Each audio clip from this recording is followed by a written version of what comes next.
Good morning student. आज जो date है वो क्या है, 16 अक्टूबर 2020। और ये जो कक्षा 7 का जो सामाजिक विज्ञान है उसकी वर्कशीट नंबर 7 है। देखो, हम पर्यावरण के बारे में चर्चा कर रहे थे। ठीक है, हमारे पर्यावरण के जो पार्ट है पर्यावरण, उसके बारे में चर्चा कर रहे थे। और आज हम पर्यावरण कारकों के बारे में पढ़ेंगे कि जो पर्यावरण कारक क्या क्या होते हैं। ठीक है, इनकी पर्यावरण कारक के बारे में इस वीडियो में हम बात करेंगे। अगर हम पर्यावरण की बात करें कि पर्यावरण किसे कहते हैं, तो किसी भी जीवित प्राणी के चारों ओर पाए जाने वाले लोग, स्थान, वस्तु और प्रकृति को क्या कहते हैं, हम पर्यावरण कहते हैं। ठीक है, यानी कि किसी भी जीवित प्राणी के चारों ओर जो पाया जाता है, चाहे वो लोग हों, स्थान हो, वस्तु हो, प्रकृति हो, उसे क्या कहा जाता है, उसे पर्यावरण कहा जाता है।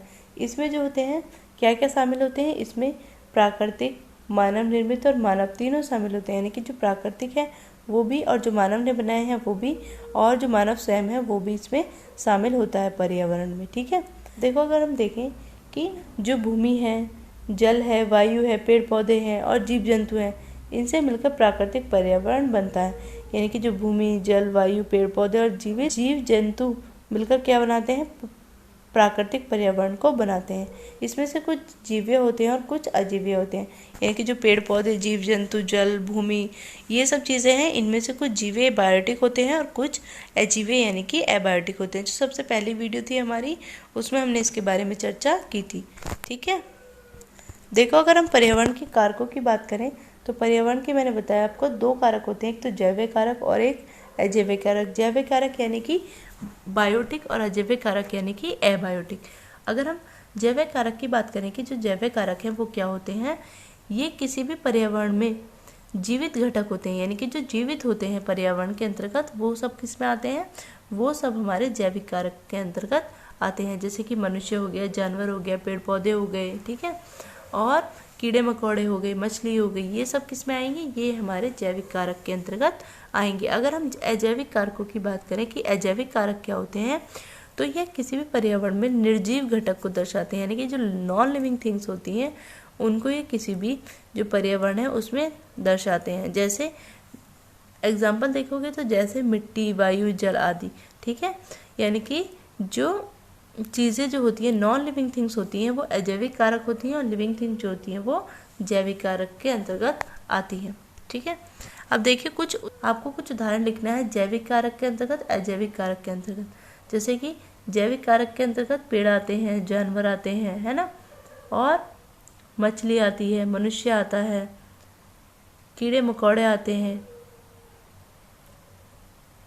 हाथी, शेर, ये सब किस में आते हैं, ये सब हमारे जो आते हैं वो हमारे जैविक कारक के अंतर्गत आते हैं। और जो अजैविक कारक है, जैसे कि भूमि, जल, पर्वत, है ना, जो प्राकृतिक है लेकिन नॉन लिविंग थिंग्स है, वो किस में अंतर्गत आते हैं, वो हमारे अजैविक कारक के अंतर्गत आते हैं।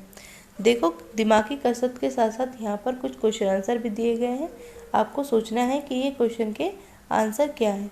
अगर हम प्रश्न 1 देखें तो प्रश्न 1 है कि जैवमंडल में दोनों शामिल होते हैं। जैवमंडल में कौन कौन शामिल होता है, अगर हम देखें तो अभी हमने ऊपर देखा कि जैवमंडल में जैविक और अजैविक दो कारक होते हैं। ठीक है, अगर प्रश्न नंबर 2 देखें तो प्रश्न नंबर 2 है जो अजैविक एक परितंत्र के जीवित भागों को परिभाषित करता है।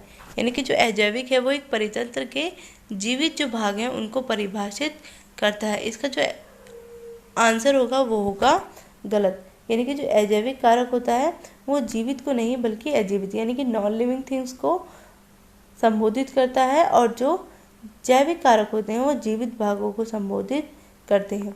अगर प्रश्न नंबर 3 देखें तो प्रश्न नंबर 3 है कि जैविक का क्या अर्थ होता है। जैविक का अर्थ होता है लिविंग थिंग्स। यानी कि जो लिविंग थिंग्स है वो किसके अंतर्गत आती हैं, वो हमारे जैविक कारक के अंतर्गत आती हैं। और अजैविक कारक के अंतर्गत क्या आता है, वो हमारे नॉन लिविंग थिंग्स आते हैं। जैसे कि ये किसी भी पर्यावरण के जीवित घटक होते हैं, जैसे मनुष्य, जानवर, पेड़ पौधे आदि। ठीक है, इन्हें क्या कहा जाता है, इन्हें जैविक कारक कहा जाता है। आज हमने जैवमंडल के अंतर्गत जो उसके दो घटक हैं, एक तो जैविक और अजैविक, उसके बारे में चर्चा की। ठीक है, आज की वीडियो यहीं तक थी और आगे हम नेक्स्ट वीडियो में कवर करेंगे। ठीक है, thank you so much for watching this.